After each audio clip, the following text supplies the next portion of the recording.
দর্শক বন্ধুরা শুরুতেই আপনাদের একটা ভিডিও দেখাই। You don't, now you made him a god. No, but the thing is, listen. अरे you get it already. No, Pradeep, come on. Here's the thing. Here's the thing. You know, in life you can't get all right. Okay, in life you can't get all right. Sir क्या बात कर रहे हैं आप? হ্যাঁ, ইনি হচ্ছেন Pradeep Gupta, Axis My India exit poll সংস্থার কর্ণধার। 2024 লোকসভা নির্বাচনের ফলাফলের দিন উনি ইন্ডিয়া টুডে স্টুডিওতে বসে হাউ হাউ করে কেঁদেছিলেন, কারণ ওনাদের সংস্থা অ্যাক্সিস মাই ইন্ডিয়া এক্সিট পোলে দেখিয়েছিল ভারতীয় জনতা পার্টি 400+ আসন নিয়ে ক্ষমতায় ফিরছে, অর্থাৎ মোদিজি 400+ আসন নিয়ে ক্ষমতায় ফিরছে। তো ফলাফল তো আপনারা জানেন, 2024 লোকসভা নির্বাচনে ওনাদের সংস্থা অ্যাক্সিস মাই ইন্ডিয়া যে অ্যাসেসমেন্ট করেছিল তা ফলাফলের ধারে কাছে তো দূরের কথা, অর্ধেক জায়গায়ও পৌঁছতে পারেনি। তো সেই জায়গা থেকে এই প্রদীপ গুপ্তা হাউ হাউ করে কেঁদেছিলেন 2024 লোকসভা নির্বাচনের অ্যাসেসমেন্ট করার কারণে ইন্ডিয়া টুডে স্টুডিওতে বসে। জানি না, হয়তো পরবর্তীতে মোদিজির ফোন পে উনি কান্না থামিয়েছিলেন, কিন্তু সেই অ্যাক্সিস মাই ইন্ডিয়া ভারতবর্ষের নামি দামি 3টে প্রথম সারির এক্সিট পোল সংস্থার মধ্যে একটা, যারা তারা আমাদের এই পশ্চিমবঙ্গ বিধানসভা নির্বাচন নিয়ে এবার অর্থাৎ 2026 বিধানসভা নির্বাচনে কোনো রকম এক্সিট পোল আনলো না। কারণ হিসাবে প্রদীপ গুপ্তা জানাচ্ছেন যে পশ্চিমবঙ্গ বিধানসভা নির্বাচনের বুথ ফেরত ভোটারদের থেকে তাদের যে কর্মীরা মতামত জানতে চেয়েছিল, তার মধ্যে থেকে নাকি 70 থেকে 80% বুথ ফেরত ভোটার কোনো রকম মতামত দিতে রাজি হয়নি। At Axis Mindia, our methodology is very simple: face-to-face interview with representative sampling. And when I say that, we need to talk to people. And in the state of West Bengal, this time, trust me, I've been there myself. 70 to 80% of people not willing to even open out their mouths. It's not that we straight away go and ask people whom we are voted to. তাহলে একবার ভাবুন, Axis মাই ইন্ডিয়ার মতো প্রথম সারির অর্থাৎ টপে থাকা 3টে এক্সিট পোল সংস্থার মধ্যে একটা সংস্থাকে যখন কোনো রকম উত্তর দিতে রাজি হয়নি 70 থেকে 80% বুথ ফেরত ভোটার, তাদের কর্ণধার নিজে সংবাদ মাধ্যমে বসে বলছে, সেখানে বাকি যে চুনোপুটি আমচা চামচা এক্সিট পোল সংস্থাগুলো এক্সিট পোল দেখালো, তাদেরকে মতামত কারা দিল। আর তার থেকেও বড় কথা, পশ্চিমবঙ্গ বিধানসভা নির্বাচনের দ্বিতীয় ফেজের নির্বাচনে যেখানে প্রায় সন্ধ্যা 7:30 পর্যন্ত 30% বুথে ভোট গ্রহণ চলছে, সেখানে এই এক্সিট পোল সংস্থাগুলো কিভাবে সন্ধ্যা 6টায় তাদের এক্সিট পোল রেজাল্ট সার্ভ করলো নিউজ কোম্পানিগুলোকে, এবং সেই রেজাল্ট পাওয়ার সঙ্গে সঙ্গে বা সেই ডাটা পাওয়ার সঙ্গে সঙ্গে কিভাবে 5 মিনিটের নুডলস ম্যাগির মতো এই নিউজ চ্যানেলগুলো এত বড় 1-1.5 ঘন্টার পাওয়ার পয়েন্ট প্রেজেন্টেশন রেডি করে আপনাদের সামনে তুলে ধরলো 6টা 5, 10, 15-এর মধ্যে। সে যতই এক্সপার্ট ডিজাইনার থাক না কেন, একটা 1 ঘন্টা বা তার বেশি পাওয়ার পয়েন্ট প্রেজেন্টেশন রেডি করতে গেলে মিনিমাম 4 থেকে 6 ঘন্টা সময় লাগে 6 থেকে 7 জনের একটা টিমের। কারণ তারা তো আমাদের ইউটিউবারদের মতো ওই একটা এক্সেলে 4টে ফাইল দেখিয়ে ছেড়ে দেয় না। তাদের ঘন ঘন ওই পাওয়ার পয়েন্ট চেঞ্জ, ঢিনচাক মিউজিক, তার সঙ্গে সঙ্গে বিভিন্ন টেমপ্লেট, বিধানসভা উঠে আসা, প্রার্থীদের উঠে আসা এবং বিভিন্ন রকম যে গ্রাফিক্স ডিজাইন দেখায়, সেগুলো তো 4 মিনিটে হয় না। আর এই চ্যানেলগুলোতে তো কোনো গুপি গায়ন বাগামায়ন বসে নেই যে হাততালি মেরে সব 1 মিনিটেই সাল্টে দেবে। তাহলে রহস্যটা কি? হ্যাঁ, রহস্যটা হচ্ছে এই যে এক্সিট পোল সংস্থাগুলো যে ডাটা সার্ভ করেছে বিভিন্ন নিউজ চ্যানেলগুলোকে, হয় তারা তা এই পশ্চিমবঙ্গ প্রথম দফা নির্বাচনের ট্রেন্ড অনুযায়ী বানিয়েছে, আর না হলে তারা তাদের সম্পূর্ণ মনের মাধুরী মিশিয়ে অর্থাৎ মন গড়া কথা দিয়ে দ্বিতীয় দফা নির্বাচনের ফলাফল ওর সঙ্গে অ্যাড করেছে। দ্বিতীয় দফা নির্বাচনের বুথ ফেরত ভোটারদের কোনো রকম মতামত নেই এই এক্সিট পোলে। যদি তা থাকতো তাহলে তা কোনোভাবে নির্বাচন শেষ হওয়ার আগে সন্ধ্যা 6টায় নিউজ চ্যানেলে দেখানো সম্ভব হতো না। আর সেই জায়গা থেকে আমাদের কাছে যা খবর, এই যে বিভিন্ন মহল থেকে যখন প্রশ্ন উঠছে, প্রেসার উঠছে, রাজনৈতিক মহল থেকে শুরু করে যখন বুদ্ধিজীবী মহলরা ও বিভিন্ন সেপোলজিস্টরা প্রশ্নের আঙুল তুলতে শুরু করেছে এই এক্সিট পোল সংস্থাগুলোর দিকে, তখন সব থেকে টপ 2 এক্সিট পোল সংস্থা যারা ভারতীয় জনতা পার্টিকে একেবারে 200 আসনের কাছাকাছি দিয়ে সরকারে বসিয়ে ফেলেছে, সেই ইন্ডিয়া টুডে, চাণক্য ও ম্যাট্রিক্স তাদের সমীক্ষা ফেরত নিতে চলেছে, অর্থাৎ তাদের সমীক্ষা বাতিল করতে চলেছে। জানি না সে তথ্য কতটা সত্য বা তারা নেবে কিনা, কারণ এই যে 4 দিনের সরকারে বসিয়ে দেওয়ার আনন্দ তারা যা তাদের প্রভুদের দিতে পেরেছে, তা থেকে যদি তারা তাদের প্রভুদের বঞ্চিত করে, তাহলে আগামী দিনে তাদের যে খবর রয়েছে তা তো গোটা পশ্চিমবাংলা কেন গোটা ভারতবর্ষের জনগণ জানে। सबसे पहले तो मैं उनको बोलना चाहता हूं कि मैं भारत देश का नागरिक हूं, मैं भारत देश का युवा हूं, मुझे कहीं भी घूमने का हक है और मैं घूम सकता हूं और कोई भी विचारधारा किसी को भी समर्थन कर सकता हूं। और अभी तो रुको, क्लाइमैक्स अभी बाकी। मैं बंगाल में मेरे रिश्तेदारों को मिलने आया हूं, मैं यहाँ पे घूमने आया हूं।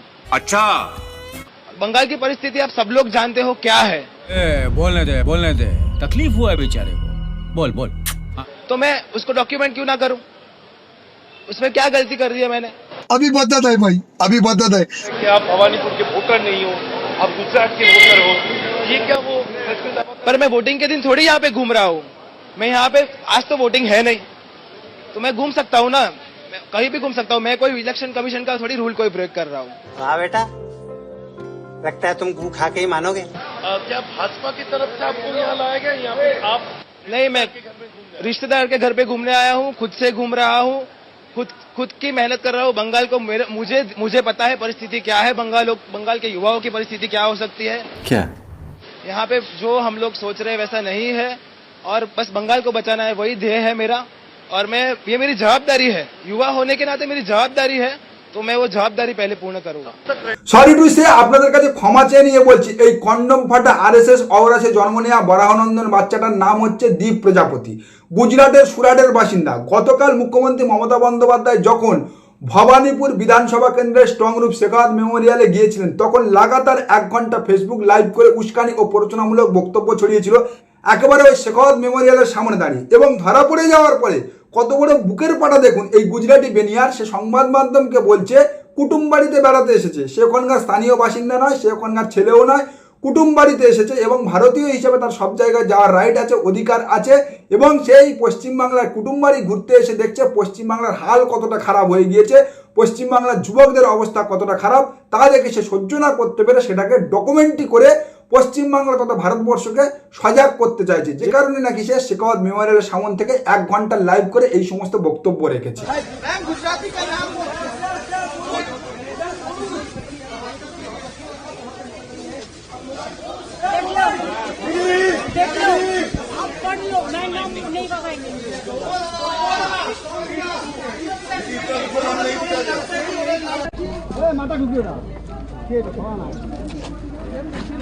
টানা 3 ঘন্টা দাঁড়িয়ে একজন ওখানে ভারতীয় জনতা পার্টি জিন্দাবাদ, শুভেন্দু অধিকারী জিন্দাবাদ এবং মমতা বন্দ্যোপাধ্যায় ও বর্তমান পশ্চিমবাংলার অবস্থা নিয়ে লাগাতার অপপ্রচার করে গেল। তা পুলিশ প্রশাসনের নজরে এলো না, পুলিশ প্রশাসন চোখে দেখতে পেল না, কমিশনের চোখে এখনো পর্যন্ত এলো না। শেষে মুখ্যমন্ত্রী মমতা বন্দ্যোপাধ্যায়কে ইন্ডিকেট করতে হলো। হ্যাঁ, এটাও তো দুঃখের বিষয়, তৃণমূল কংগ্রেসের কর্মী, আইটি সেল, ফ্যাম ভবানীপুরে ভরে আছে, সবসময় আমরা দেখা পাই মিডিয়াতে। তাদের একজনে কিন্তু একে কাউন্টার করলো না, এর সামনে গিয়ে প্রতিবাদ করলো না। এর লাগাতার 3 ঘন্টা ধরে মুখ্যমন্ত্রী মমতা বন্দ্যোপাধ্যায় যখন শেখাওয়াত মেমোরিয়ালের ভিতরে বসে আছে, তখন বিভিন্ন রকম নেগেটিভ মন্তব্য ছড়িয়ে গেল। আর তারপরে সংবাদ মাধ্যমে প্রেস বাইট দিয়ে দিব্যি গট করে হেঁটে যে গেস্ট হাউসে থাকে সেই গেস্ট হাউসে গিয়ে গা ঢাকা দিল হচ্ছে। হ্যাঁ, একটু ভাববেন তৃণমূল কংগ্রেসের আইটি সেল ও ফ্যামের সদস্যরা। যাই হোক, আমরা ফিরে আসি আমাদের এক্সিট পোল নিয়ে কথাবার্তাতে। এইসব নিয়ে যত কথাবার্তা কম বলা যায় ততই ভালো।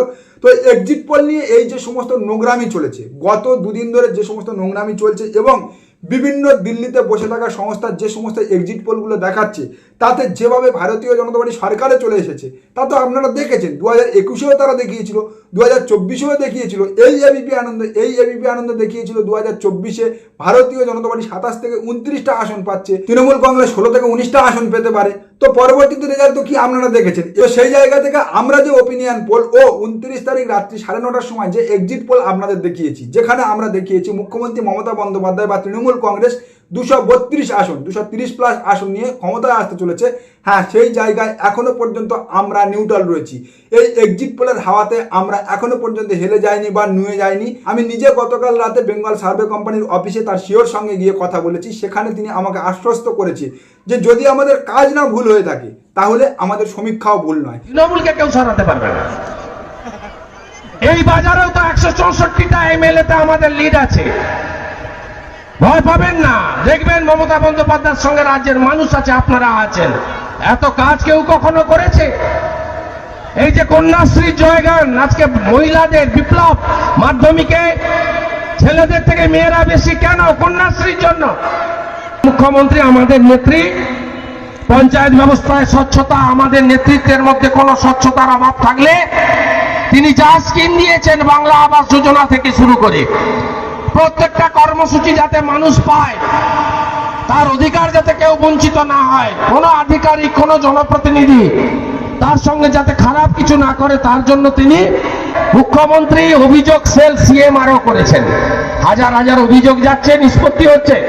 মাঝে মাঝেই দেখবেন ভিডিওরা গ্রামে চলে আসছে, অভিযোগ নিয়ে আসছে সরাসরি। অভিযোগটা সঠিক কিনা, যদি সঠিক হয় আপনি সুরাহা পাচ্ছেন। এই ব্যবস্থাটা আমাদের মুখ্যমন্ত্রী করেছেন। হ্যাঁ, ঠিক এই কারণেই তৃণমূল সরকার আবার কামব্যাক করছে, মমতা বন্দ্যোপাধ্যায় আবার কামব্যাক করছে।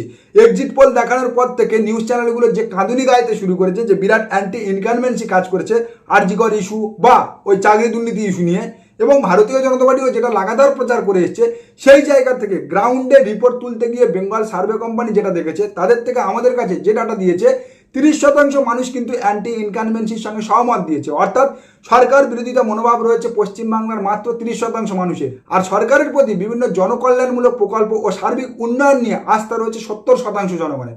অর্থাৎ 30% জনগণের রয়েছে অ্যান্টি ইনকানভেন্সি বা সরকার বিরোধী মনোভাব, আর 70% মানুষের রয়েছে সরকারের প্রতি আস্থা। সেই জায়গা থেকে মমতা বন্দ্যোপাধ্যায় অ্যান্টি ইনকানভেন্সিকে ছাপিয়ে আবারও ক্ষমতায় আসতে চলেছে। পশ্চিমবাংলায় ভারতীয় জনতা পার্টি গত 5 বছরে তেমন কোনো বড় আন্দোলন গড়ে তুলতে পারেনি। গত 5 বছর পশ্চিমবাংলায় ভারতীয় জনতা পার্টি গত 5 বছরে মিডিয়া, কোর্ট আর সংবাদ মাধ্যম ছাড়া তাদের গ্রাউন্ড রিয়ালিটিতে বেস তৈরি করতে পারেনি। আর যে কারণে এই ঠিক নির্বাচন চলাকালীন বা নির্বাচনের আগে পরে ভারতীয় জনতা পার্টিকে গুজরাট, ইউপি, উড়িষ্যা, মধ্যপ্রদেশ থেকে লোক এনে মিথ্যা প্রচার করাতে হচ্ছে, সংগঠন চালাতে হচ্ছে, হাইপ তোলাতে হচ্ছে।